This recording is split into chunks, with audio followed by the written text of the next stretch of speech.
So why do I fight? I fight because? I fight because it's something that I choose to do. I love fighting. Fighting's better than anything else. I'd rather not flip burgers. I'd rather just knock people out. I always visualize the fight. It's a chess match to me. It's a dangerous game. You can get knocked out. I don't sit there and fixate on it. I focus on my hand being raised at the end of that fight.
We got the UFC Orlando fight card coming up. Stephen Wonderboy Thompson taking on Kevin Holland in a big main event matchup. I think this is going to be a great fight.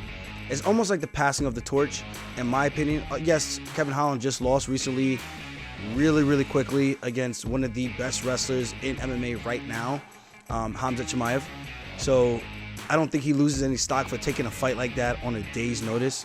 There's only one other person I know that's taken a legendary matchup like that, and that was Ali Quinta, who went the distance with one of the arguably greatest lightweights of all time, and Khabib Nurmagomedov, right? So this is a good, interesting matchup.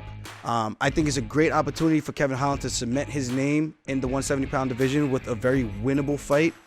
All fights are winnable. So let me not, I hate when people say stuff like that, because then I should know that anything can happen in sport. But people like to think there's no way this guy can win.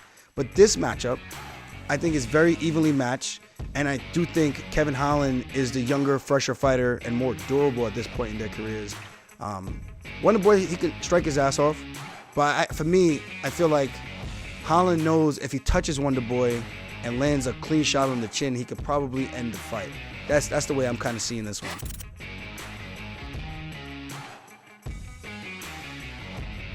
Holland or Wonderboy? That's a fun fight. But I think that stylistically, I would pick Wonderboy because there's not a lot of guys that can strike with him.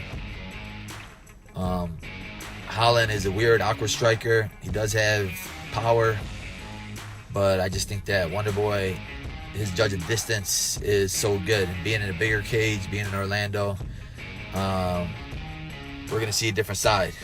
And I think it's going to be more stand-up fight, more striking. Holland's going to have to wrestle. If he doesn't wrestle, I don't see him beating Wonderboy unless he catches him. Anybody can get caught.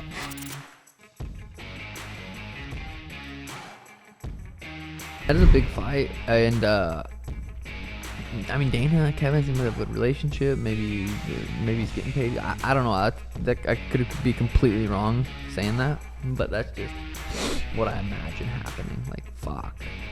I'm sure he doesn't want to come back and fight for less. Right. And he's fighting Stephen Thompson. That is going to be a pretty sweet fight. Yeah, that will be a sweet fight. Dude, Stephen Thompson is hard to beat. Yeah. He's so hard to beat. Like, not very many people beat him, and if they have, there's very few. Tyron Woodley.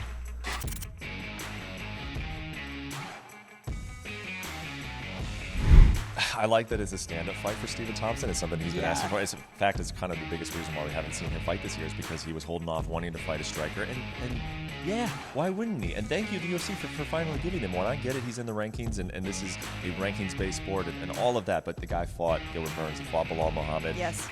I don't know how much longer we're going to see Stephen Wonderboy Thompson. He's about to turn 40 this winter. He says, he's good and he hasn't taken a lot of damage, so I hope that we see him continue to fight. Right. But how many more times are we going to see Stephen Wonderboy fight? I want to see him do what he does best. I think he'll have a chance to do that against a Kevin Holland, but it's not going to be easy.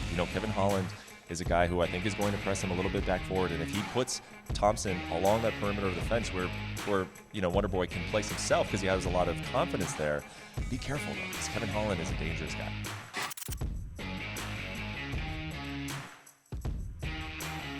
I think it's the single worst fight that Kevin Holland could have taken. That's what I think.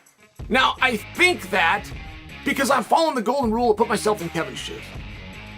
If I have established that I have a problem with guys who can take me off my feet, if I've established that to the point that I'm willing to walk away completely, or I'm willing to come in and hedge and tell the whole world I don't want to deal with any more of those guys, before you think you've solved, I mean, look at what's on Kevin's shoulders.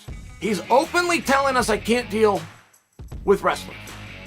These are Kevin's words, not mine. I think Kevin is doing better and better. I thought his scramble with Chimaev and coming up to, I thought it was actually a very good exchange.